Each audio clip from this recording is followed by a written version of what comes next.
Good afternoon, good evening, viewers of this program. Our program is that of Church and Society.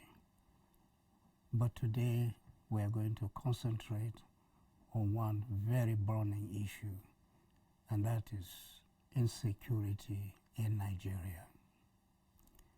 Here on the plateau, for the past 3 weeks, we have been inundated with all kinds of crises because of insecurity. Many sectors, sections of society, and parts of Jos, metropolis, and vicinity, we have been engulfed in all kinds of killings, destruction of property. The question that one would always want to ask concerning the state of insecurity, especially in northern Nigeria. Why is it that in the north, that is northern Nigeria, that northern Nigeria has become the theater of insecurity, killings, and destruction of property? Here in the north, one very sad event that has taken place for years, year in, year out, is the killings of human beings. What is going on in the north, in particular, the middle belt areas of the north? You find killings here and there all over the states of the middle belt areas. And the question is, why insecurity? Why killings? Why is it that the killers are not from the south? They are not Igbos, they are not Yorubas, but the killers in the north are northerners themselves. It is a northerner killing a northerner. As it is, or as it were, a few years ago, and as it is now, you find that the killings in the north is done by northerners themselves. If you go to the far north, the states like Katsina, who are the inhabitants of Katsina? There are two basic ethnic groups that live in Katsina state. They are Hausas and they are Fulani. And yet you find in Katsina state, having Hausas and Fulani who are predominantly Muslims, but you find killings here and there in Katsina state. The question is, who is killing who in Katsina state? Muslims killing Muslims. The common denominator may not be religion, but it may be ethnicity, since you have two basic ethnic groups living in Katsina state. They are either Fulani or Hausa. And yet, the state of insecurity in Katsina state has reached an epidemic proportions. You go down to Zamfara state. You have only two ethnic groups, basically, that live in Zamfara state: Hausa and Fulani. But what goes on there? Killings and killings and killings. Zamfara state has suffered more than any other state in the far north in terms of the spate of insecurity. And you find the question is, who is killing who in Katsina state, in Zamfara state? Since you have two basic ethnic groups, the Hausa and the Fulani. And both of them are Muslims. Is it that Muslims are killing Muslims? Are Muslims fighting against each other? Or it is more than religion?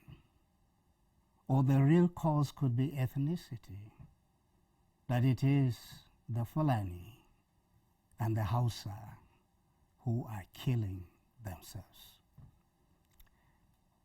You can move down to other states in the north where the spate of killings is ongoing.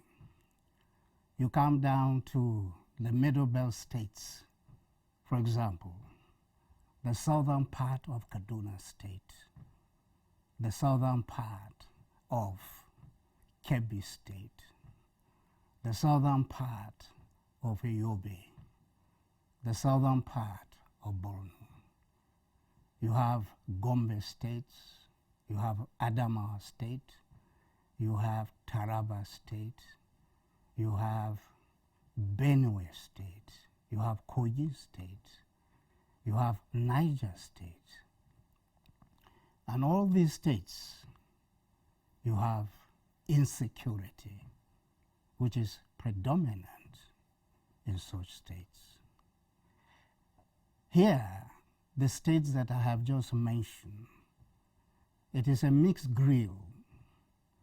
You have various ethnic nationalities that are in the states that I have just mentioned that form what we call the Middle Belt areas.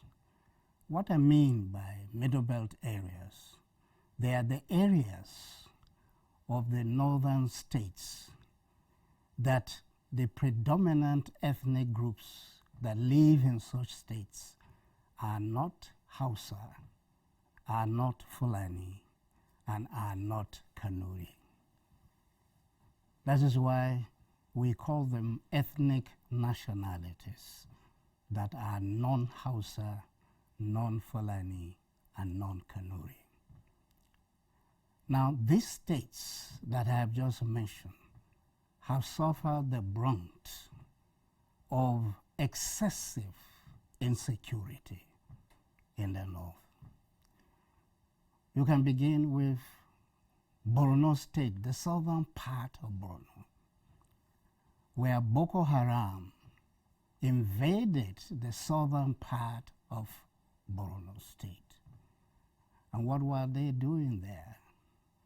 The business of killing human lives and the business of destruction of property and the environment. It's the same thing happening in Yobe State, particularly the southern part of Yobe. And you can go as well as Adamawa State, Taraba State, Gombe State.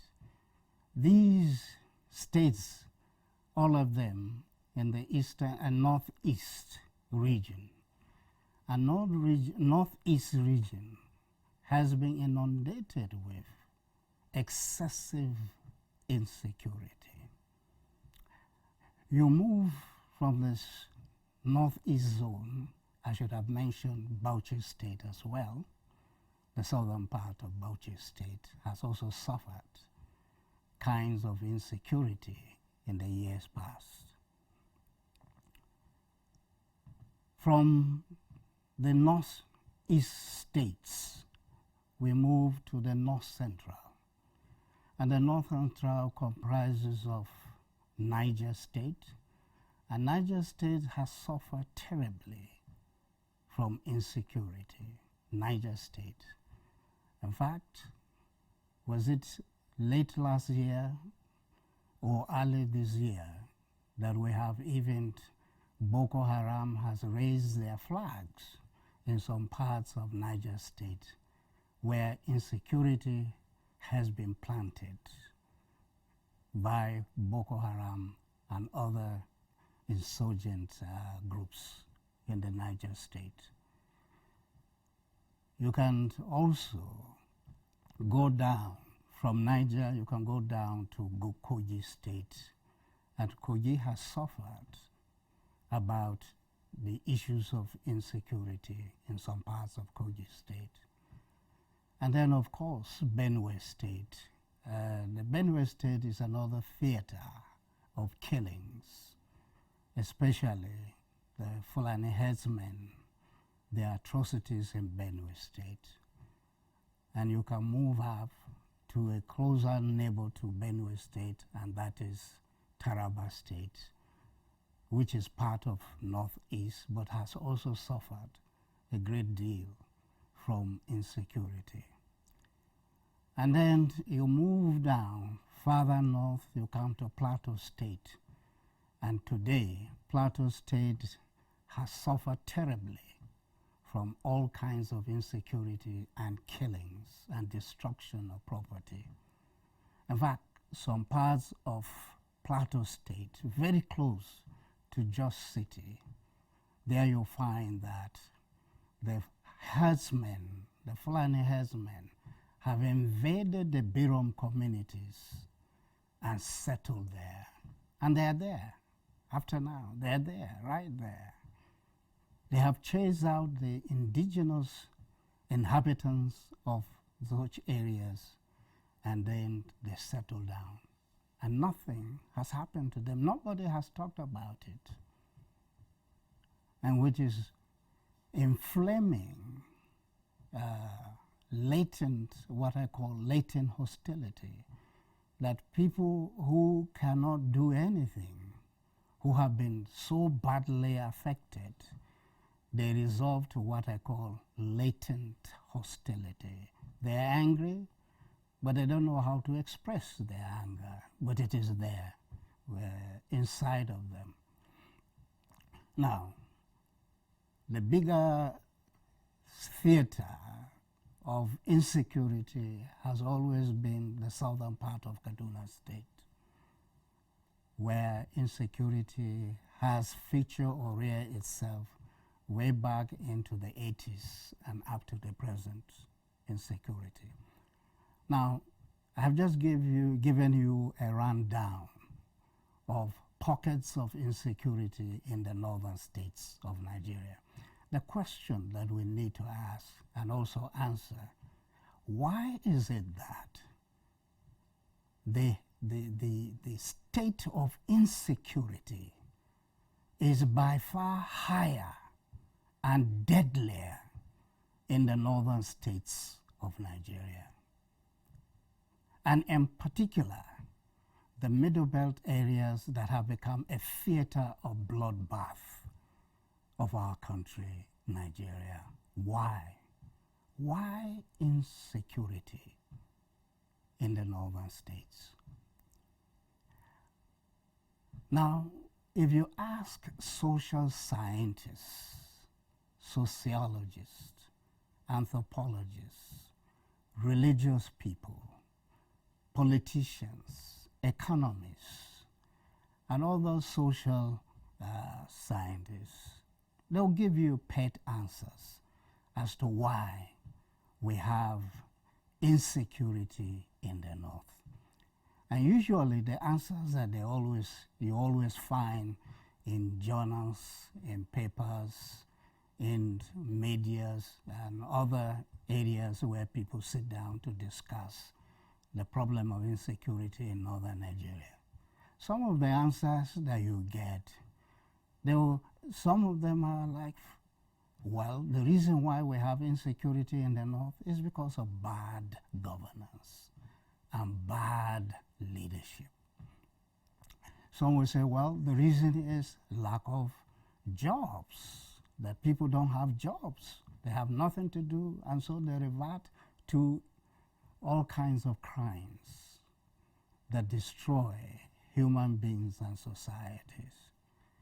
And some will say it is religious. It's religious fights between a religious group and the other religious group.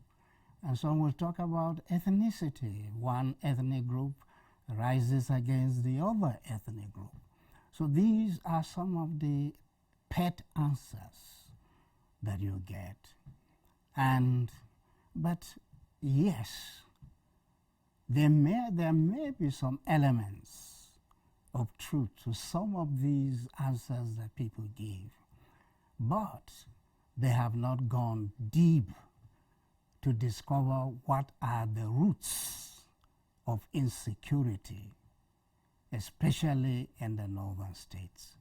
And so we have to go beyond what answers we get from social scientists, from politicians, from economists, and from religious people to find out what has really happened in the northern states to the extent that today insecurity is everywhere in the north. And why would North be the theater center of insecurity in Nigeria? I would like us to take some steps back to discover what are the historical roots of our insecurity in the north. Why? And what are those historical roots that have been in the past? We have instituted them in the past. They have been used as pillars of building our social order in the north, that today they have been the cause of insecurity in northern Nigeria. Let me say this by way of introduction to the historical roots of insecurity in northern Nigeria, the historical roots of ethnic and religious crises and conflicts in the northern states. First, I would like us to go back as far as we can go into the past. Northern Nigeria was occupied by our ancestors. I call them African ancestors. They were the first settlers, and they were the people who built the African traditional society. And our ancestors used 4 primal social factors to build the traditional African society. First of all, our ancestors developed our ethnicity. Sometimes I call it ethnography. That is, ethnography includes ethnicity, history, and identity.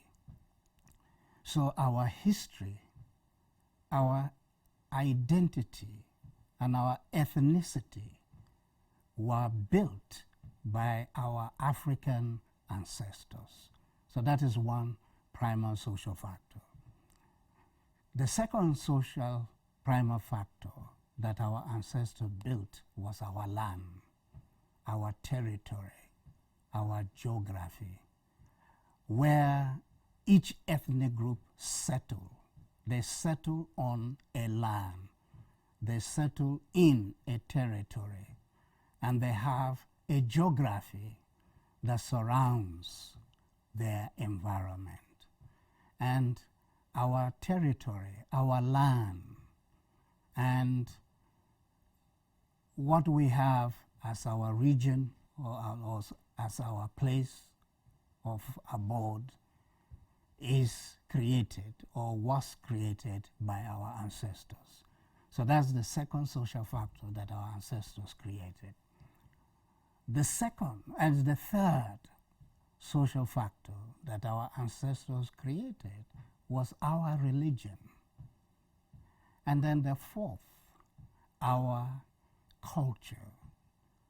Our culture is the way we see things, the way we understand things, the way we interpret things, and the way we apply things is rooted in our conception of our culture or our world view. The way we see things, the way we understand, the way we interpret and apply is based upon our worldview, our culture, and that's what our ancestors built. So our ancestors built 4 primal social factors: our ethnicity, our land, our religion, and our culture. But after some years or centuries, another group of people emerge, or they arrive on the scene. And the next people who arrive after our ancestors have built our society were the Muslims, the African and Arab Muslims that came into our land, what our ancestors had already built and established, our traditional African values, institutions. The Muslims came and met our ancestors already here in Africa. But the Muslims who came brought their own conception of ethnicity. The way Muslims define ethnicity, history, and identity is entirely different from the way our ancestors, African ancestors, define their ethnicity, their land, their religion, and their culture. They're entirely different. Now, because of differences in the interpretations of these 4 primal social factors, there you can find that the root of our ethnic or religious or cultural, whatever it is we want to call it, they are becoming the basis or the roots of our crisis and our conflict. For example, if you defined your ethnicity as an African ancestor, your definition would be different from the way a Muslim, African Muslim, would define ethnicity. It will be different the way you define land, and it will be different the way you define religion, and it will be different the way you define culture. So you already have, because of the contact, the interaction, the engagement of these different primal social factors of the African and of the Muslims, you already have instituted what I call a root for ethnic religious crisis. The Muslims came and they found their abode within the African traditional societal setup. And so they lived together with the traditional Africans. And so the Africans have their own interpretations of what their ethnicity, their land, their religion, and their culture were all about. And they were different from what the Muslims define as ethnicity, as land, as culture, and religion. Now, while these two were together, then the 3rd person came in. Now, I call him the 3rd empire builder, and that is the British colonial masters. They also came. And the British brought also with them different interpretation of what ethnicity is all about, what land, what religion, and what culture are all about. So the British brought their own definitions, different from what the Muslims define and from what the African traditionals define. while the same three people in the same spot, in the same geographical place, there came also the fourth person, and that is the Christian mission. And the Christian mission came with their own different interpretation of ethnicity, of land, of religion, and of culture. So you now have four types of definition of ethnicity, four types of definition of land, four types definition of religion and culture. Four of them. Now, when you have four different understanding, different interpretation, different applications of the same primal social factors, then obviously there will be room for conflict and room for crisis. Now, that is what happened. But what the British did, what the Muslims did in African traditional societies, they established their own system, their own structures, and their own way of life, government, and so on and so forth.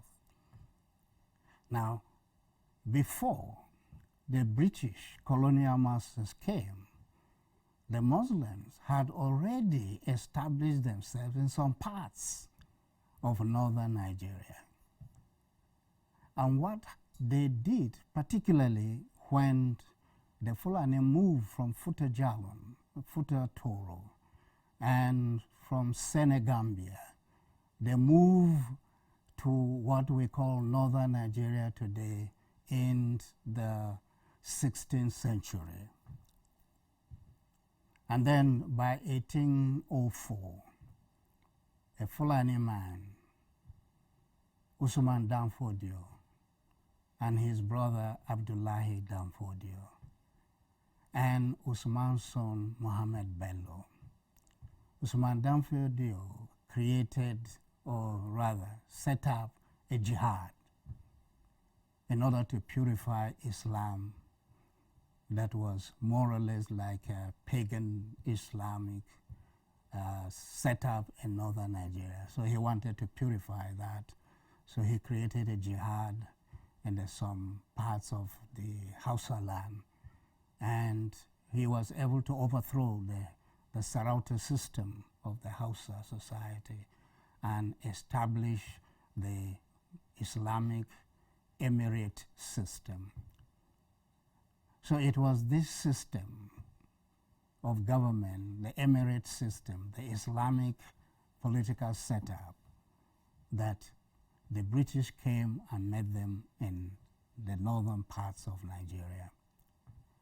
And then the British also imposed their own system. They modified the Islamic political structure and political institutions and system, and created what we call the native authority system and the political philosophy of indirect rule. Now, this is what the British did. Sorry, let me say this. This is what the Muslims did in northern Nigeria, some parts of northern Nigeria. Now, the jihad established by Usman Danfodio for the spread of Islam in some parts of northern Nigeria.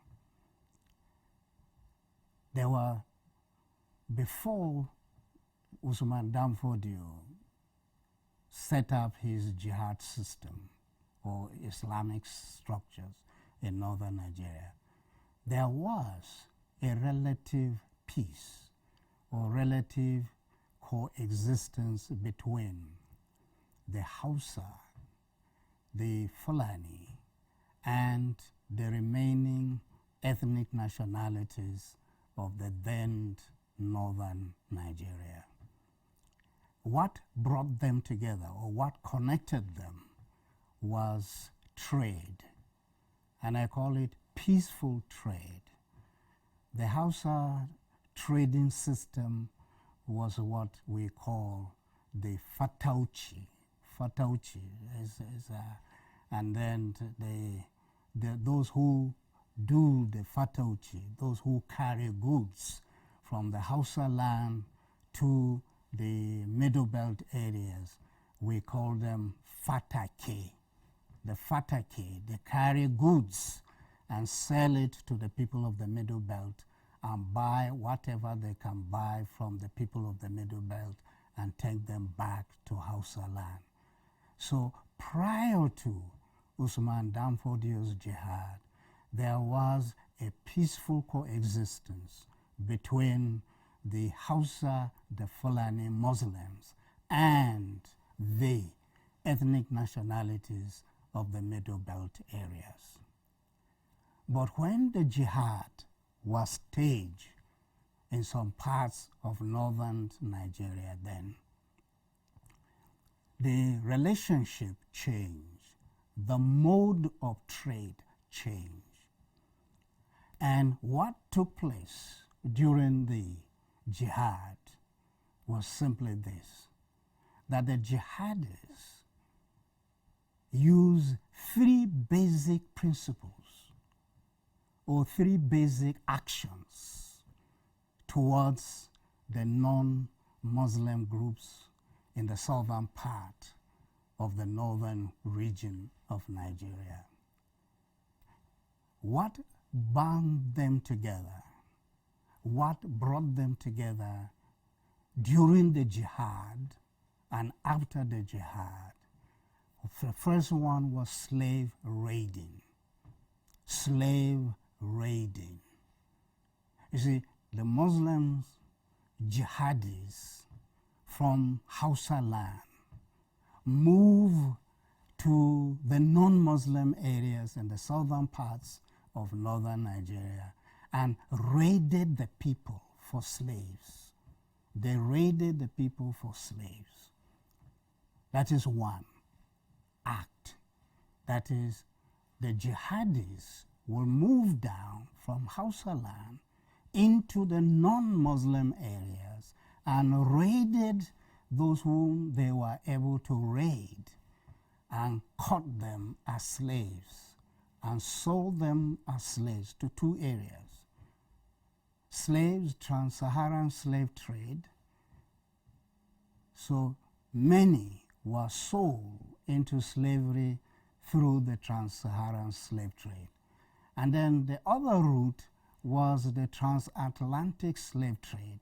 That is, they were sold to people in the south, and then they were sold to the European slave traders. So from slave raiding, another activity was slave trade. That is, trading in human beings as commodities. You see, you place prices over human beings, and then you bargain as to how much you buy a human being. That is slave trade. And then the third activity was servitude, slavery. If you are not sold as a slave to either the Arabs or to Europeans, then you are made a slave, so that you would do what we call servitude. That is slavery, the work of slavery. You are sold to a master, and a master will now be lord over you. Now, these were the three basic economic activities that replace the fatake or fatauci. And then the Fulani at that time, they were cattle rearers. And so they came down and they were rearing cattle in the Middle Belt areas. And so from fatauci to cattle rearing, the events came after the jihad. And after that, the people living in the southern part of northern Nigeria, the non-Muslim groups, 3 activities that connected them with the Muslim Hausa, Fulani, and even Kanuri: slave raiding, slave trade, and slavery. Now, the British colonial masters came during the height of these activities that existed between the Muslim groups and the non-Muslim groups, characterized by slave raidings, slave trade, and slavery. And so the British came and imposed their colonial setup or colonial government over both the Muslims and the non-Muslim groups. They set the colonial system over them. And the British stopped slavery in northern Nigeria and established what we call Pax Britannica, which simply means that the British established peace in northern Nigeria. But this is what the British did, which is one of the causes of what you are seeing today as insecurity, particularly in the northern states of Nigeria. The British established the Native Authority System, NA, Native Authority System. That is, the British rule Africans through their rulers. And so the British modify the Muslim emirate system and modify it to become Native Authority, NA. But what the British did was that in some parts of northern Nigeria, the British took the non-Muslim groups and placed them under the Muslim rulers of northern Nigeria. And so the British created what I call Anglo-Muslim rule over the non-Muslim areas. And so what the British did was they created their own system of governments, okay, districts or emirates or whatever names that they used at that time. So the system was set up. And what the British did that had long-term consequences for Nigeria today is that the British will take a Muslim, Hausa, or Fulani, or Kanuri person and place him as ruler over the non-Muslim people. What happened, what the British did was that the British first defeated the Sokoto Caliphate and the Sultanate of Kanem-Borno between 1900 and 1903. These two Islamic empires were conquered by the British. So the Sokoto Caliphate and the Sultanate of Kanem-Borno were defeated by the British between 1900 and 1903 and established the colonial rule over northern Nigeria 1st January 1900 with headquarters at Lokoja, which is in present-day Kogi State. Now, taking a Muslim hakimi or a Muslim ruler and by bringing non-Muslims under them so that Muslim rulers will rule the non-Muslims. That is the beginning of what I call the beginning of the formation of latent hostility. The non-Muslims who have now been reduced to second-class citizens, okay, because you have their rulers who are not their own people, but they are Muslim rulers who now rule them.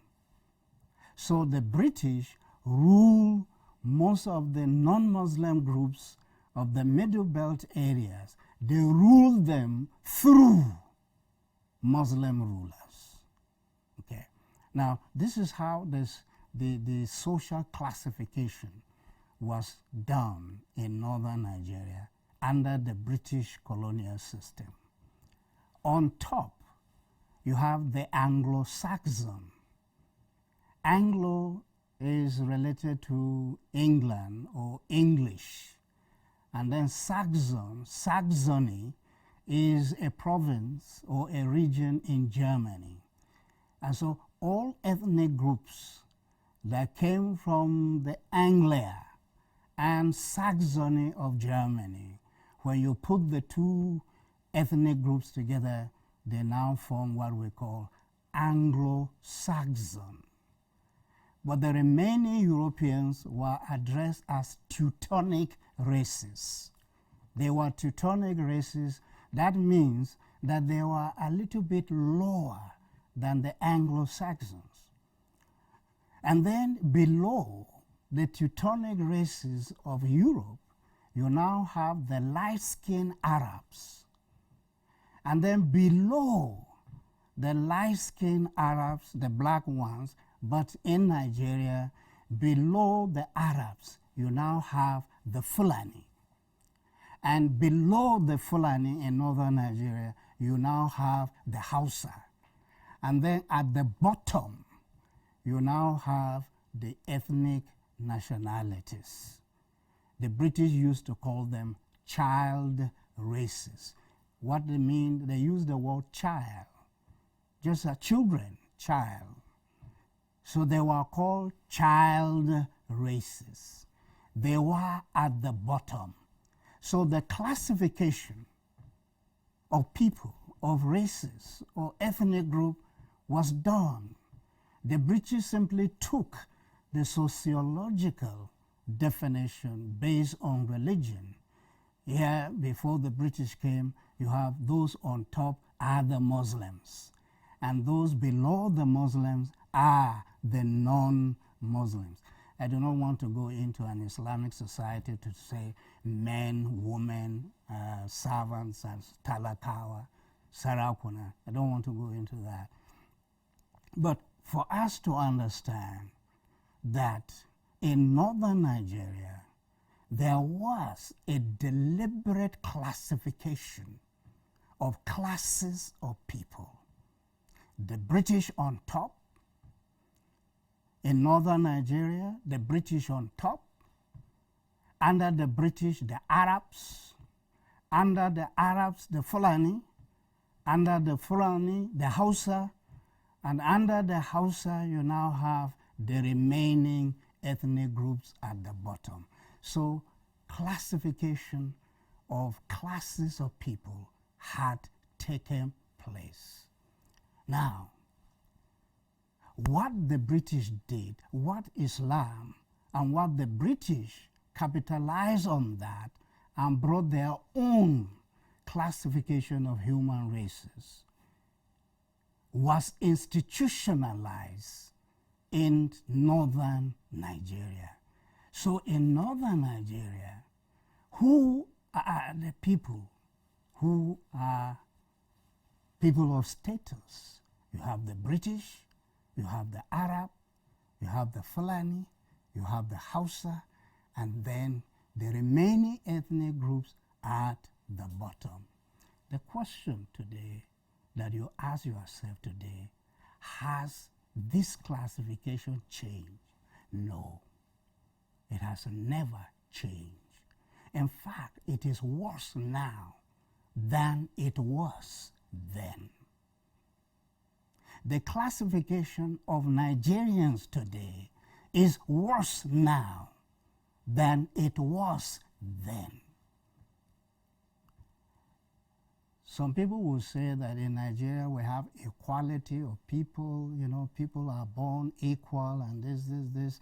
Now, there's a difference between universal language of equality, which is different from the localized language.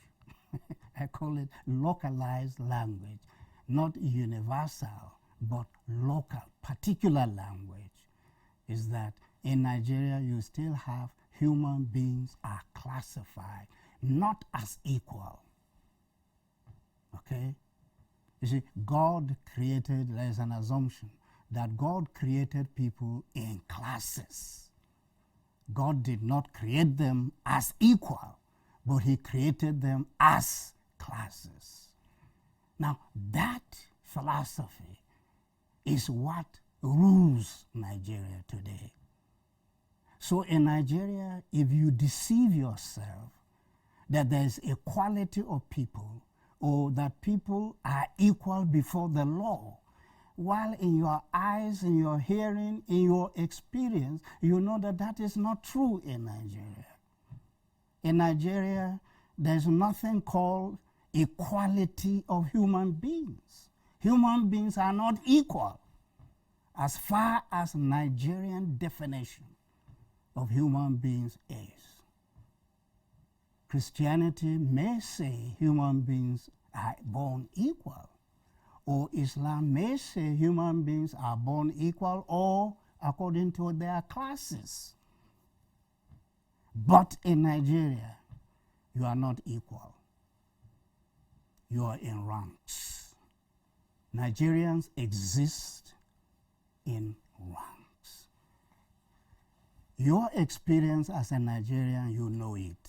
I don't have to tell you what you are experiencing right now, that in Nigeria, you are not born equal. You are born in ranks. There are those who are more superior than others. To use the Animal Farm, George Orwell's Animal Farms. So we are all born equal, but some are more equal than others. Okay, so this is what it is in Nigeria. We are all Nigerians, but there are those who are more Nigerian than the rest of Nigerians. Now, what the British did by taking one or more ethnic groups and place them on top of others so that they are being ruled by their next brothers, next of kin. Now that is an institutionalization of latent hostility. Nigerians who felt that they were not treated fairly or equally would definitely nurse grievances in their lives. And these grievances can go on from generation to generation. Now, that is one factor. The other factor that I need to mention here is the factor of religion and culture. The factor of land as well. Now, let me just put it this way. The ethnicity, the historical identity of various ethnic groups, Nigerians today define themselves strictly according to your ethnicity, according to your ethnic identity and history. This is what determines you as a Nigerian today. There is no blurring of ethnic groups, no. In fact, today, Nigerians think of themselves in terms of their ethnicity and not in terms of their humanity or in terms of being Nigerians. No. You are either Hausa, which type of Hausa? Muslim or Christian? You are Kanuri, Hausa or Christian, Muslim or Christian. You are non-Hausa, non-Muslim, non-this. You know, all these. This is how Nigerians define themselves. And the root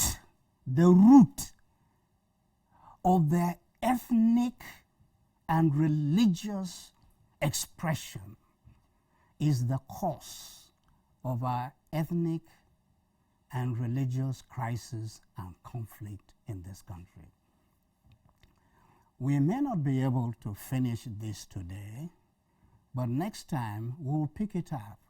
We'll take how ethnicity is defined and applied in Nigeria, that is the root cause of insecurity that we have now. How our definition of land, our geography, our territory, our ancestral land is one of the reasons why insecurity persists in Nigeria, particularly in the northern states. And then the issue of religion, we'll take the issue of religion, and then we'll take the issue of culture and education and other aspects of our social life. Next time, we will deal with these issues and we'll explain them. So, insecurity in Nigeria is not something that a political scientist will just look at what is happening in Nigeria now and right there he posits answers. No, you have to go back to the historical roots to define what is happening to us. Why is it that insecurity is very common in northern Nigeria? You have to look at their ethnicity, you have to look at their identity, you have to look at their religion, you have to look at their land, you have to look at their culture, and you have to look at their level of education. All these put together, they create the reasons why insecurity persists. Now, before I go on break, is it the break? Before I close, let me say this, that what is going on in particularly the northern states, especially the Middle Belt, where insecurity is everywhere. You see, the Middle Belters would always want to be law-abiding. And they want government, the police, the soldiers, the DSS to protect them. But they do not understand the language of insecurity, the language of ethnicity, the language of religion, the language of geography. They don't understand it, okay? So they think anything, they say government will protect us, government will do this, government will do that. And they know that government will never protect them. How many years have people in the Middle Belt been crying for protection from government, and they have never been protected by government? How many years? Okay, so this type of lack of understanding of the spirit of a particular regime comes on and takes off from a different ideology. So Nigerians are yet to understand the ideology of the regimes that have ruled them over the years. You have to study the ideology of a particular regime to know whether they are with you or they are against you. Whether they are telling you the truth or they are telling you lies. Nigerians have to go beyond what they hear or what they receive from regimes and people that rule them, to look below the line, in between the line, and decipher what is the spirit of this regime. What is the spirit of this crop of politicians that rule over us? Are they with us or they are against us? Are they with us or they are with our enemies? You see, we are being killed every day. Every day we are being killed. And you wonder whether the government, the police, the soldiers are with you. You wonder, are they really with you?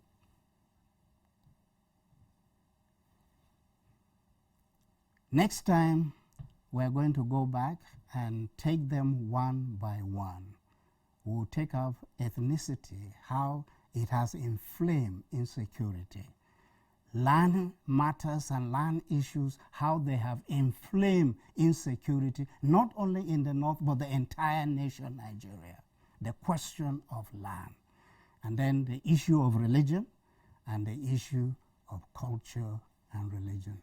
Thank you very much for bearing with me and wish you God's blessings. Thank you.